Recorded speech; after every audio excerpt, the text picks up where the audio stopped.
সাংবাদিক ইলিয়াসের আরেকটি তথ্য সত্য হলো, ইদানিং সাংবাদিক ইলিয়াস প্রশংসায় ভাসছেন।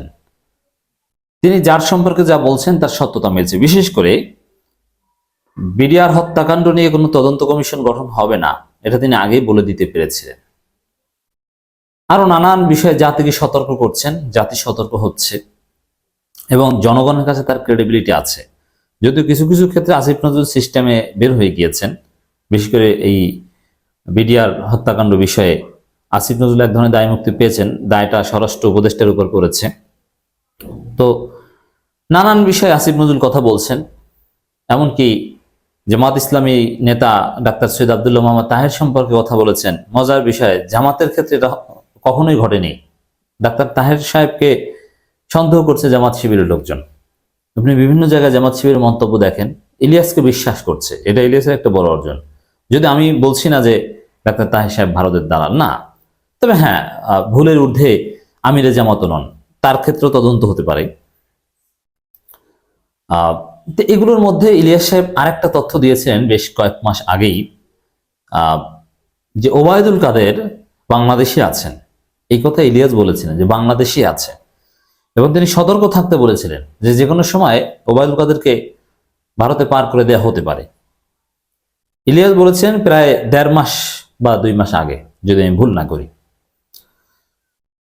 এখন আমরা দেখতে পাচ্ছি সব গণমাধ্যমের রিপোর্ট এবং একেবারে দায় নিয়ে চূড়ান্তভাবে তারা বলছে, হ্যাঁ, এতদিন ওবায়দুল কাদের দেশে ছিলেন, তারপরে গ্রিন সিগন্যাল পেয়ে তিনি দেশ ছেড়েছেন, শিলং থেকে কলকাতায় ইত্যাদি ইত্যাদি, এগুলো সব স্পষ্ট হচ্ছে। যেমন ওবায়দুল কাদের যে দেশে ছিলেন এ কথা ইলিয়াস সাহেব আগেই বলেছিলেন। তো এখন সবার টনক নড়েছে, এখন ট্রাইব্যুনাল ব্যাখ্যা চাচ্ছে আইজিপির কাছে কিভাবে ওবায়দুল কাদের দেশ ছেড়েছেন। এখন সবাই বলা বলি করছে যে নেপথ্যে কে, কারা।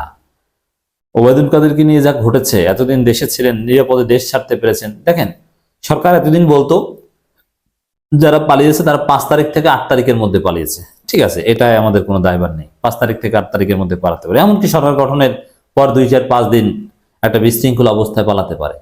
কিন্তু আপনি যদি দেখেন যে গত 1 মাসের মধ্যে কাউকে পালাতে সহায়তা করেছে, এটা নিয়ে আমাদের জোরালো ভূমিকা পালন করতে হবে। সেটা ঘটেছে, অনেকে পালিয়েছে, তাও আবার Obaidul Quader. How is it possible? তো এটা নেপথ্যে কারা হতে পারে? এমন কোন শক্তি যে ওবায়দুল কাদেরকে পার করিয়ে দিয়েছে? এবং সেটা রাষ্ট্রশক্তি হয়ে থাকলে এটা ভয়ঙ্কর কিছু, যে ওবায়দুল কাদের মতো মোস্ট ওয়ান্টেড আসামিকে ভারতে পালাতে সহায়তা করে। তারা কারা এবং তারা তো বড় অঘটন ঘটাতে পারে দেশে। এ বিষয়ে আমাদের সিরিয়াস হতে হবে। দর্শক, কিভাবে দেশ ছাড়েন ওবায়দুল কাদের? নানান চাঞ্চল্যকর তথ্য, মানে কয়েকটা বিষয় স্পষ্ট যে ওবায়দুল কাদের এতদিন দেশে ছিলেন, বর্তমানে কলকাতায় আছেন। বিভিন্ন গণমাধ্যম বিভিন্নভাবে এটা উপস্থাপন করছে। ছাত্র জনতার অভ্যুত্থানে শেখ হাসিনা নেতৃত্বাধীন সরকার পতনের পর সাবেক মন্ত্রী, এমপি সহ আওয়ামী দস্যুদের অনেকেই দেশ ছেড়েছেন। তবে আওয়ামী লীগ সাধারণ সম্পাদক ওবায়দুল কাদের এখন কোথায়, সেই প্রশ্ন অনেকদিন ধরেই।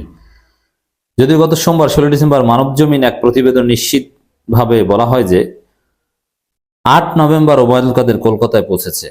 5 আগস্ট থেকে 95 দিন তিনি কোথায় ছিলেন, কিভাবে ছিলেন, কিভাবেই বা দেশ ছাড়লেন? এর মানে 95 দিন দেশে ছিলেন।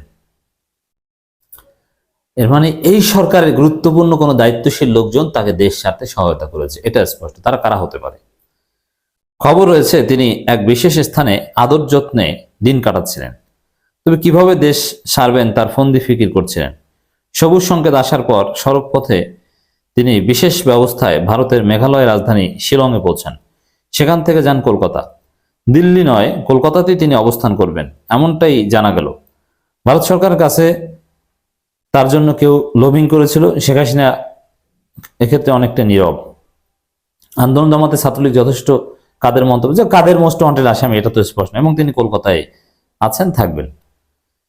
এই যে বিষয়টা 95 দিন বাংলাদেশে ছিল এবং সরকারি ব্যবস্থাপনায় উচ্চ পর্যায়ের গ্রিন সিগন্যালে তাকে নিরাপদে ভারতে পাঠিয়ে দেওয়া হয়েছে। কারা হতে পারে তারা?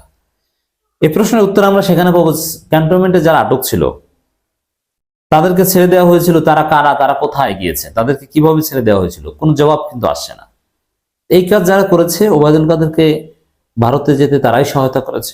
আর বর্তমান বাস্তবতায় আমি মনে করি সেনাবাহিনী তাদের পক্ষে সম্ভব ওবায়দুল কাদেরকে দেশ স্বার্থে সহায়তা করা। পুলিশ এই সাহস করবে না বা তাদের সেই সক্ষমতার ঘাটতি রয়েছে। অতএব সেনাবাহিনী যদি কোনোভাবে টহল দিয়ে বা প্রোটোকল দিয়ে ওবায়দুল কাদেরকে দেশ স্বার্থে সহায়তা করেন মোটামুটি টাকার বিনিময় কিংবা ভারতের লবিংয়ে, দ্যাটস পসিবল। অতএব ওবায়দুল কাদেরের যে 95 দিন দেশে থাকা এবং সেখান থেকে ভারতে পালিয়ে যাওয়া, এর নেপথ্যে সেনাবাহিনী থাকতে পারে। আবার এরই মধ্যে আবার আমরা খবর পেয়েছি যে সেনাপ্রধানের সাথে গোপন বৈঠক করেছেন ভারতের পররাষ্ট্র সচিব বিক্রম মিস্ত্রি। অতএব এখানে সেনাবাহিনীকে সন্দেহ করা যেতে পারে। সেনাবাহিনী দুধের ধোয়া নয়। হ্যাঁ, আমরা সেনাপ্রধানকে যথেষ্ট শ্রদ্ধা করি, তিনি জনগণের পক্ষে অবস্থান নিয়েছিলেন শেষে, যদিও তিনি অবস্থান না নিলেও কিছু হতো না, আমাদের বিজয় হতোই, কিন্তু তারপরও তার লোকজনকে সন্দেহ করা যেতে পারে এই ঘটনায়।